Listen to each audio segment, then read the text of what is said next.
Good morning. Today I'm going to be talking to you about the Acrobat. Personally, it's one of my favourites. I'll go through that as I go along, but basically the ability to move the camera around is one of the biggest advantages of it. It's very popular for people that do hobbies. The main reason for that is basically the height between the object and the camera. The camera is totally automatically focusing, so it doesn't matter what I do underneath there, it will refocus itself. But what I can also do with it, if I'm working at a specific height, I can basically just lock a focus as well, which means that the focus is always going to be in that position. So the advantage of a focus lock is immediately, as an example, if you're using it for something like painting, rather than the camera try to focus on the top of the object up here, you want it to focus actually on the bottom down here, which is out of focus because I set the focus lock higher. So there's my pen. So basically, yeah, you don't want it to focus on the top of the paintbrush, you want it to focus on the tip of the paintbrush, which is where you're painting down here. And it basically saves the camera hunting all the time. So as soon as I release the focus lock by pressing a button on the remote control, the camera refocuses itself. Straight away, that's a huge advantage, particularly if you're doing something very tiny like on a circuit board or wiring a plug or something like that. As you'll see, it gives really good image quality, and the actual camera is really simple to use, but I'll go through the controls with you in a few minutes. Going back to the movement of the camera, specifically I like it because on most electronic magnifiers you're fixed in a set position. The beauty of the Acrobat is I can raise it up, which gives me a bigger overview, or I can move it further down, and I can even move it right over here, so I can basically work wherever I want to. Just caught the colour change button there. So straight away I can work exactly where I want to work, and for me that makes a massive difference, particularly for a hobbyist, and importantly for people in employment as well. From my own experience, I've earned lots and lots of experience doing access to work installations, and I've seen some pretty amazing things that the Acrobat has been used for. And to name a few, I did one where a chap couldn't see the end of a lathe, so he basically mounted the camera to the desk, and because it does distance viewing as well, he basically had a screen and he could pinpoint exactly where the lathe was set in relation to the material he was cutting. Another example I can think of was a security guard, and he had lots and lots of little screens above him with lots of different cameras that he had to monitor. And because the camera does distance viewing, so there's a wall planner on the wall there, he was basically just using the camera here to magnify the littler screens, and then obviously because he's closer to the screen as well and magnified, it means that he could see the screens a lot closer. Other examples are checkout points, so at tills.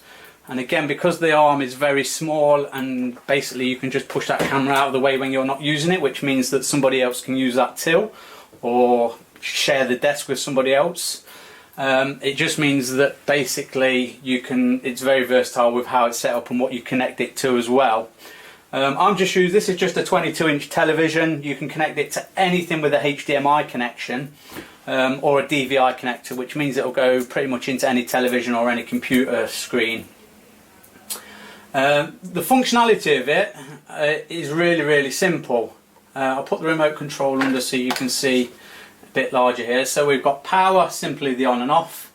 Freeze is a freeze frame. Lock, I'll try not to draw on the remote. Lock is the focus lock that I just discussed. Most important buttons are the white circle. So the top half of the circle, if I press that, will make things bigger. Bottom half will make things smaller. Button on the right simply changes the contrast and colours, and you've got no limitation on that. You can pretty much set it to any colour combination you want, to whatever suits your eyes. And like most machines or electronic magnifiers, certainly it's got a find feature here, so if I press and hold that and zoom out, it gives me an overview. Personally, I think on a lot of CCTVs that feature is pretty useless. However, on the Acrobat, particularly particularly if you're using it for something like art, is what you might find is you magnify into a certain section and paint here. And then obviously once you've done that section, you might want a quick overview of how that looks in relation to the rest of the page, and that will give you a better overview of what you're looking at. As soon as I let go of the button, it will remember the magnification I was on and zoom into the central point. So I think that's a really cool feature, particularly on the Acrobat. I can control the functions up here on the actual camera head as well. Other buttons below here are used a lot less. So WB, or down here, WB is white balance, and generally that just goes through different shades of whites. So we've got cool on there, and generally I just leave it on auto, because what the camera's doing then is monitoring the light around it, especially if it's next to a window. You might have a dull day and a bright day, and the camera just adjusts itself accordingly. And then we've got lots of green buttons. LM on and off stands for line markers. Line markers again can be useful if you're a hobbyist, particularly if you're a writer, because that gives you a straight line to work across.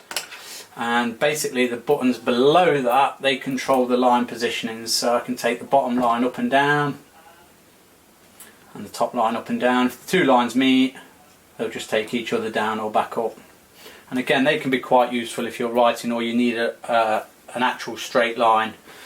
One of the popular things I get asked about this particular product is a lot of people that have used electronic magnifiers before say, well, it hasn't got an XY table, which is a platform that moves around down here. This is all done by freehand. We do a separate table for it if somebody does want an XY table. So they are available as well, so that's not an issue.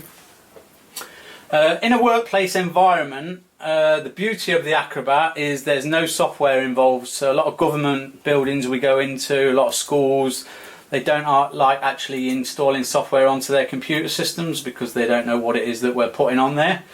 The beauty of the Acrobat is it's all hardwired, so there's no software at all involved. You just plug it in and away it goes.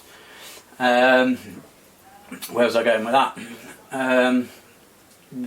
Another common setup is, particularly if you're doing a lot of data entry, is that you would have dual screens.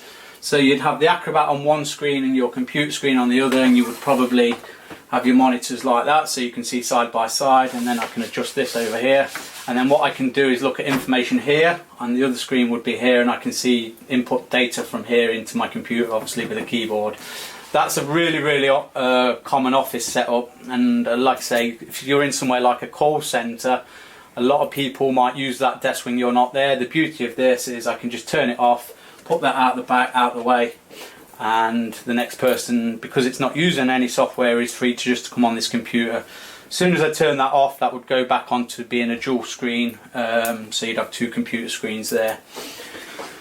Another really good feature about the Acrobat is a lot of people work in different locations, so I might use this in my workplace, but when I get home I've then got nothing. Rather than buy this setup twice, the beauty of the Acrobat is the camera dismounts. So I can just basically take the camera off, transport that home and put it on a on an arm I've already got at home. So basically that saves a lot of money because this is the expensive bit. Another thing you can do is switch them between arms. So this is what we call the Acrobat long arm. This one here is the short arm. Personally, I prefer the Acrobat long arm. The disadvantage of it though is it clamps onto the desk. The short arm sits on a base, which means you can move it around a bit more here, but you get less flexibility on the top half.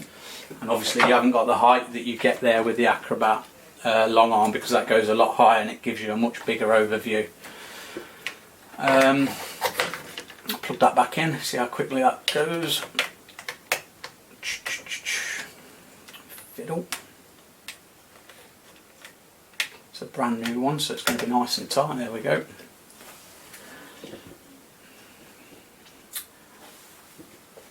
As I said, for me, the game changer with this one, you can pretty much work anywhere. I can have the camera over there and then angle it towards me, and then I can work here. And again, it's just a practice thing, knowing where the camera's looking. One of the hardest parts about the Acrobat is when you're using it. I wouldn't say it's a flaw, it's because of the way that it's set up, but when you are using it, you have to have your object straight. You have to have the camera head straight as well, because otherwise you end up reading up or downhill. So that's just something to be wary of, but I think it's got a lot of advantages over that. And equally, if you're using an XY table, you've got to ensure that the camera is straight with the XY table so that everything moves in a straight line. And that's pretty much it really. The other model that we do that I haven't got shown here is what we call the Acrobat LCD. Now the cameras on all of these ARM models is the same, so the functionality is the same. They've got buttons on the top as well and on the side, but they all do the same job, which is the same as the round circle on the remote control, which is the primary controls: increase, decrease, magnification, colour change, and the find feature. The other model we do is called the Acrobat LCD, and that actually has an arm over the top of its own screen, and it comes with a 20-inch, 22-inch, 24-inch and 27-inch. But again, because of that, you can move it this way and that way, but you haven't got the option of taking it higher or lower like you do with this model, because the arm comes over the top. I like this one because you can raise it up and down, and you can't do that with this one either, and I think that makes a big difference, because with magnifiers, the higher the camera, the more you see. You get a bigger overview.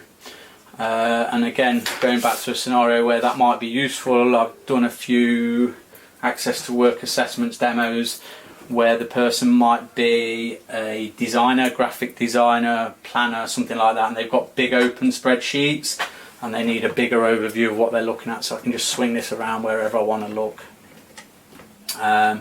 The line markers, because I've still got them on, you can have them horizontal, vertical, you get blackout blinds as well, but again it's very rare I see people use them. And principally, that's as simple as it is.